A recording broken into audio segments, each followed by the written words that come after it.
Location मैंने इस वजह से दी है कि जब डेटा इंसर्ट हो जाएगा वापस इंडेक्स की फाइल में आएगा। ठीक है। अच्छा, आप इसको PHP के थ्रू भी कर सकते हो हेडर के अंदर, वो मैं आपको बताऊंगा किस तरह आना है।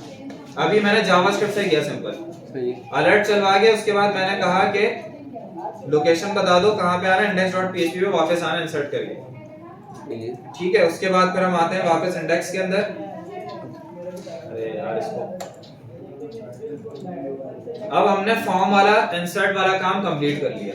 उसके बाद हमें क्या करवाना है, फैच करवाना है, तमाम डिटेल्स को उठाना है डेटाबेस से और टेबल के अंदर शो करवाना है। तो यहां से मैंने फैच वाला काम स्टार्ट किया।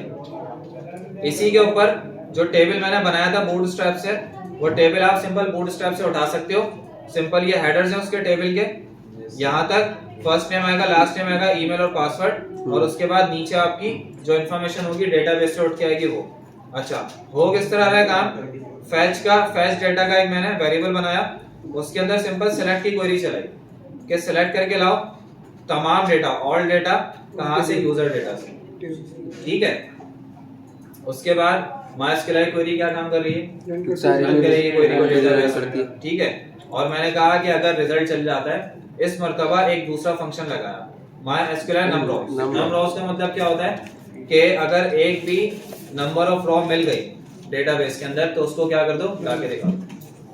इसकी पूरी कंडीशन ये कह रही है आपसे कि अगर एक भी नंबर ऑफ रॉ मिल जाती है, मतलब ग्रेटर देन 0 क्यों लिखा है कि एक भी मिल जाती है, तो क्या करो, शो करवा दो उसको।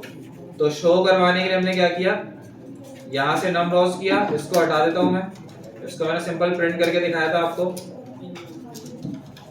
उसके बाद टेबल के अंदर आ गया और मैंने व्हाइल का लूप चला दिया। मैंने कहा कि अगर नंबर ऑफ रॉज मिल जाती हैं तो व्हाइल का लूप चलाओ और एक वेरिएबल बनाओ डेटा के नाम से। उसके अंदर ये क्या कर रहा है, ये वाला फंक्शन काम, ये वाला फंक्शन ये काम कर रहा है कि पूरी की पूरी एसोसिएटिव एरे की फॉर्म में डेटा को डेटाबेस से उठा के लाएगा। ठीक है।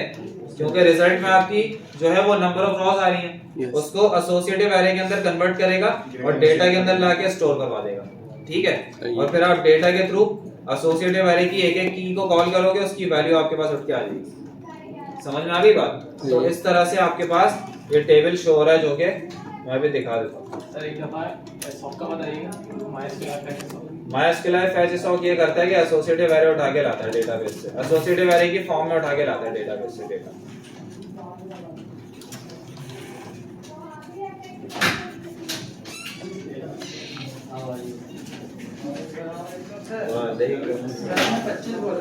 ये हमने बनाया था। ठीक है। ये हमारा टेबल हमारे पास आ रहा था, हम जो भी डेटा इंसर्ट करवा रहे थे यहीं पे टेबल शो हो रहा था हमारा। इतनी बात क्लियर हो गई।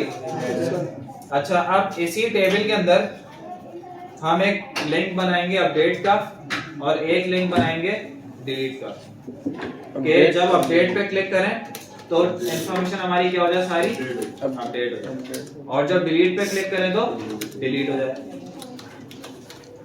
तो लिंक ऐड करने के लिए उसके कॉलम भी ऐड कर लेते हैं, यहाँ पे लिखते हैं।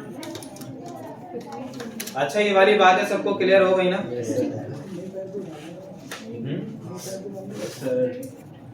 नई फाइल पे काम करिए, नई फाइल पे काम अभी जरूरत नहीं है, इसी फाइल के अंदर। अच्छा, इसी फाइल के अंदर कर लूं या फिर इसको फैच को नई फाइल में दिखा दूं?